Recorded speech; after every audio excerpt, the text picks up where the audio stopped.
आज हम बस 2 टॉपिक और कवर करेंगे, उसके बाद आपका सेमेस्टर 1 का सिलेबस खत्म हो जाएगा। सेमेस्टर 2 में भी वैसे कॉन्ट्रैक्ट है, उसके बाद मैं चाहूँगा आप आगे की भी वीडियोस देखें, फिलहाल नहीं एग्जाम के बाद ज़रूर देखें, कॉन्ट्रैक्ट पूरे खत्म करने के लिए। पर हाँ, आज की दोनों टॉपिक आपके लिए बहुत ज़रूरी है सेमेस्टर 1 खत्म करने के लिए। ज़्यादातर में खत्म हो जाएगा, कुछ यूनिवर्सिटीज़ में इधर-उधर हो सकता है, वैसे मोस्टली में यही चीज़ कवर हो चुकी है जहाँ तक मैंने देखा है। मेरे हिसाब से तो हो जाएगा, बाकी एक आध कुछ यूनिवर्सिटीज़ है क्योंकि बहुत सारी यूनिवर्सिटीज़ है, मैं हर एक का तो नहीं देख पाया हूँ, मैंने 4 से 5 की देखी है बस, और उन सब में ये चीज़ कवर हो रही थी, तो मैं ये लेके चल रहा हूँ कि सब में हो जाना चाहिए। यहाँ तक सेमेस्टर 1 कंप्लीट। तो ज़्यादा लेट ना करते हुए let's get to the topic. तो let's start with doctrine of privity. बिना किसी बकवास के बहुत इजी तरीके से 2 लोग कॉन्ट्रैक्ट में एंटर होते हैं। सिंपल, अब तक पता चल ही गया होगा। इन दोनों के पास सारे राइट होते हैं, एक दूसरे पे ऑब्लिगेशन होते हैं, और इन पे एक और राइट होती है, ये दोनों एक दूसरे को शू कर सकते हैं। कोई और तीसरा स्ट्रेंजर नहीं कर सकता, स्ट्रेंजर के पास ये राइट नहीं है कि वो शू कर सके। ओके, बस इतना ही है। डॉक्ट्रिन ऑफ प्रीविटी खत्म हो गया, चाटा घर जाओ। तो ऐसा नहीं है, मेन यही है जो हमें अंग्रेजों ने दिया था, उसके बाद चीजें बदली, वो हम आगे देखेंगे। तो डॉक्ट्रिन ऑफ प्रीविटी का प्रिंसिपल क्या है? A stranger to a contract can not sue upon it. कोई स्ट्रेंजर कॉन्ट्रैक्ट में किसी को भी जो है सू नहीं कर सकता। आपका और आपके बेस्ट फ्रेंड का कॉन्ट्रैक्ट हुआ है, उस बीच में मैं टीचर हूँ अगर आपका, मैं आपके बीच में जाके सू नहीं कर सकता आपको। कॉन्ट्रैक्ट में कुछ भी गलत करने पे आप ही दोनों एक दूसरे को सू करोगे। ये एग्जाम्पल छोड़ो, मेन तुम्हें केस लॉ में ही दिखा दूंगा सारा एग्जाम्पल। ये अंग्रेजों ने दिया था इतना कि स्ट्रेंजर कोई भी बाहर का इन दोनों के अलावा कोई तीसरा इनको शू नहीं कर सकता। फिर एक बहुत इंपॉर्टेंट केस आया जो था चिन्या वर्सेस रमाया। चिन्या वर्सेस रमाया, याद रखना ये, इसने पूरी शक्ल बदल दी थी इसकी। यहाँ पे क्या हुआ, एक थी मदर, मदर ने अपनी प्रॉपर्टी नाम कर दी अपने डॉटर के। ये मदर ने दे दी प्रॉपर्टी डॉटर को, लेकिन मदर ने एक शर्त रखी थी इसके साथ। शर्त क्या थी कि ये है मदर की बहन, यानी लड़की की मौसी। ये हो गई मौसी, ये माँ, बेटी।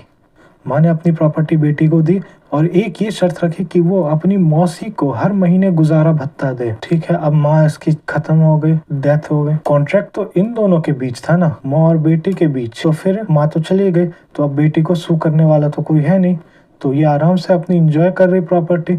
इसने अपनी मौसी को कुछ भी नहीं दिया, तो मौसी क्या करे अब, वो तो कॉन्ट्रैक्ट का हिस्सा थी नहीं। लेकिन मौसी केस नहीं कर सकती फिर इसका मतलब, लेकिन यही चीज यहाँ पे चेंज हुआ पहली बार। अब मौसी ने केस किया और ये केस वैलिड हुआ, क्योंकि माँ ने जब वो कॉन्ट्रैक्ट किया था, कॉन्ट्रैक्ट में एक बहुत इंपॉर्टेंट चीज थी कि वो अपने मौसी का ध्यान रखेगी, उनको हर महीने गुजारा भत्ता देगी। ये कॉन्ट्रैक्ट के टर्म्स में थे, और ये चीज इसने नहीं किया। ये प्रॉपर्टी ट्रांसफर, ये कॉन्ट्रैक्ट ही हुआ था मौसी के बेनिफिशियरी के लिए। मौसी एक बेनिफिशियरी थी इसमें, और बेटी ने मौसी को कुछ नहीं दिया, तो मौसी के पास कोई राइट नहीं है। लेकिन मौसी ने केस करा क्योंकि मौसी को राइट मिल गया, ये राइट दिया गया इस केस में, चिन्या वर्सेस रमाया। और इस कारण भारत में कुछ चेंजेस हुए लॉ ऑफ प्रीविटी में, इसके जुड़ गए कुछ एक्सेप्शंस। देखो, डायरेक्ट पहले एक्सेप्शन बताते तो समझ नहीं आता, अब समझ आएगा। बेनिफिशियरी अंडर अ ट्रस्ट, वही चीज बेनिफिशियरी के लिए किया गया है, मौसी के लिए किया गया। अब केस लॉ भी नहीं भूलोगे। तो एक्सेप्शंस ये आते हैं, फर्स्ट ट्रस्ट वाला देख लिया, फैमिली सेटलमेंट बच्चों के लिए आगे। थर्ड है एक्नॉलेज और ईस्टॉपर। अब तुमने मान लो एग्री कर दिया है, तब तो कोई बात ही नहीं बनती, एग्री करने के बाद तुम पीछे हट नहीं सकते। फिर है चार्ज ऑन प्रॉपर्टी। अब मान लो कोई लैंड है लैंड के साथ किसी थर्ड पर्सन का बेनिफिट आ रहा है। मान लो तुमने एक भूतिया घर खरीदा है, उस भूतिया घर में एक रामू काका है वहाँ के नौकर, जब तक हमेशा होते रहे हैं। तो रामू काका हमेशा वहाँ जॉब करेंगे, पीढ़ी दर पीढ़ी करते आ रहे हैं। और अगर तुमने भी खरीदा कि तुम्हें उन्हें रखना ही है, हर महीने उनकी सैलरी देनी ही है, तुम ये नहीं बोल सकते कि नहीं भाई अब मेरा है, मैं इनको रखूँ ना रखूँ, या मैं किसी और को रखूँ।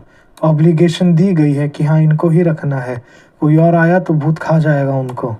रामू काका से ही रिश्ता है, वो भूत को संभाल के रख सकते हैं, आसपास के गांव वालों को सेफ रखते हैं उससे, तो तुम्हें रखना पड़ेगा रामू काका को। फोर्थ एजेंसी, एजेंसी मान लो तुम इंश्योरेंस LIC।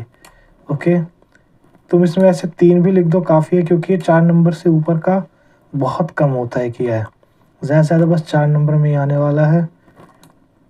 ये मेन नहीं पर जानने वाली चीज़ है। क्रिटिसिज्म कई बार इनजस्टिस होता है, वो तो हर एक चीज़ में इनजस्टिस होता है। तुम्हें कभी भी ये चीज़ समझना है, ये चीज़ डाल दो कि हाँ इस कारण इनजस्टिस होता है। देश का हर एक लॉ कहीं ना कहीं लोगों को इनजस्टिस देता है, तुम्हें भी पता है, कोई हैरान होने वाली बात है नहीं। लोग यहाँ पे अगर लगता है कि खुश हैं तो कभी जाके कोर्ट में बैठना, देखना जो जीत रहा है क्या वो भी खुश है, वो भी कहीं ना कहीं इतना ज्यादा थक जाता है कोर्ट के चक्कर काटते काटते। सही होने के बाद भी उसकी बारी आने में इतने पैसे खर्च हो जाते हैं, बंदा कहीं ना कहीं दुखी हो ही जाता है। और ये हमारे क्या, हर देश का है, सब जगह यही हाल है, लोगों में मोरल्स की कमी है। भाई इस मैच में विराट कोहली सेंचुरी मारेगा, लिख के ले ले तू। लगी 5-500 की, चल आजा, लग गई 5-500। ओ शिट यार, मैं तो हार गया। चल अब 500 रुपये निकाल। 1 मिनट, कैसे 500 भाई, कौन से? तुझे पता नहीं ये वेजिंग एग्रीमेंट है, ये वैलिड ही नहीं होता है। ये क्या कह रहा है? अब ये किस बला का नाम है? वेजिंग एग्रीमेंट सीधा सीधा मतलब है इसका सट्टा लगाना या जुआ खेलना। अब इसे लिख दो अपनी भाषा में। वैसे मैंने तुम्हें जो डेफिनेशन बताई है ये है सेक्शन 30 में, section 30 of Indian contract act, ये लिखी है। पर इसका सीधा सीधा मतलब यही है, सट्टा खेलना, जुआ खेलना, जो कि इंडिया में बैन होना चाहिए कि नहीं होना चाहिए। जब दो पार्टीज किसी अनसर्टेन इवेंट के रिजल्ट पर पैसे जीतने या हारने का एग्रीमेंट करती है, उसे वेजरिंग एग्रीमेंट कहते हैं। अब किसी ऐसी इवेंट पे सट्टा लगाया हमने जो कि कंफर्म ही नहीं है होगी कि नहीं, आज बारिश होगी कि नहीं होगी, आज कोहली सेंचुरी मारेगा कि नहीं मारेगा, तो इन बातों पे हमने एग्रीमेंट लगाया जो कि अनसर्टेन है काफ़ी।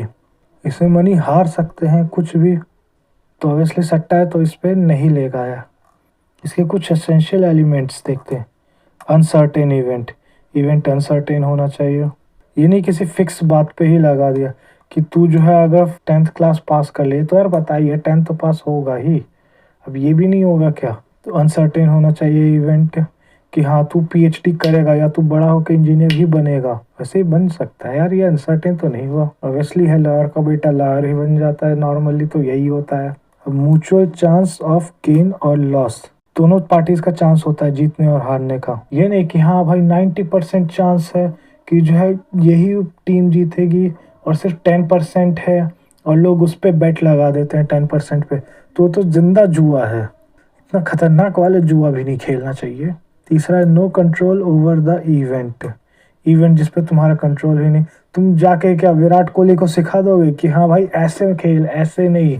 तुम बारिश क्या करवा दोगे? है तुम्हारे हाथ में, तुम नेता हो। फोर्थ है no other interest except stake, सिर्फ पैसा, जीत हार का इंटरेस्ट होना चाहिए।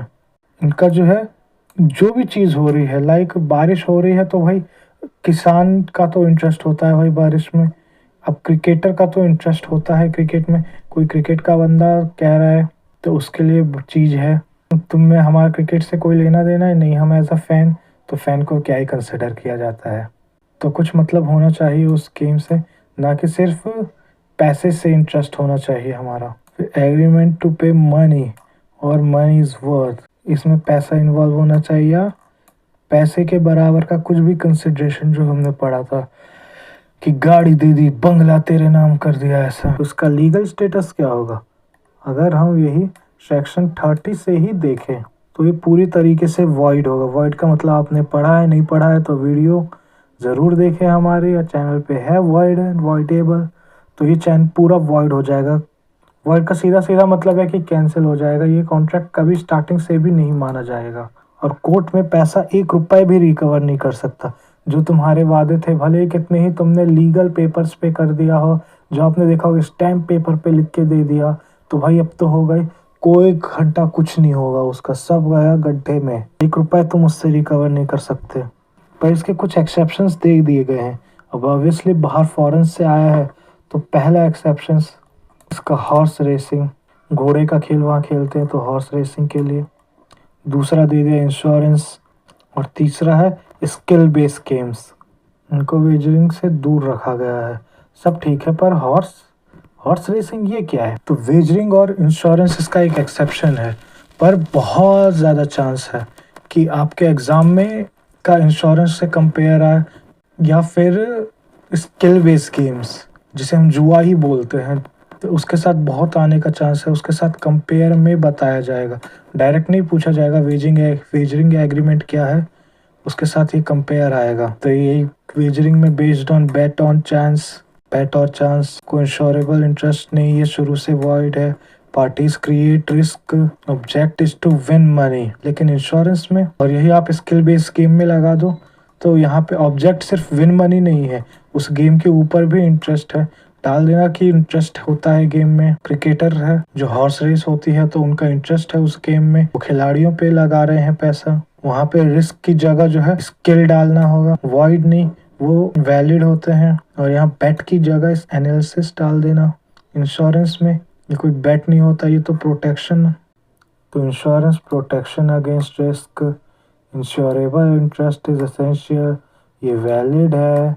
रिस्क तो हमेशा से है लाइफ को, ये उस रिस्क को कवर कर रहा है। Object is indemnity. याद रखना, या तो इंश्योरेंस के साथ कंपेयर आएगा या तो स्किल बेस्ड गेम्स का वेजरिंग एग्रीमेंट। अब तुम्हें पता है जुआ है, याद रखना जुआ। तो साथ साथ जुड़े रहे, और फ्यूचर में और बढ़िया कंटेंट मिलेगा।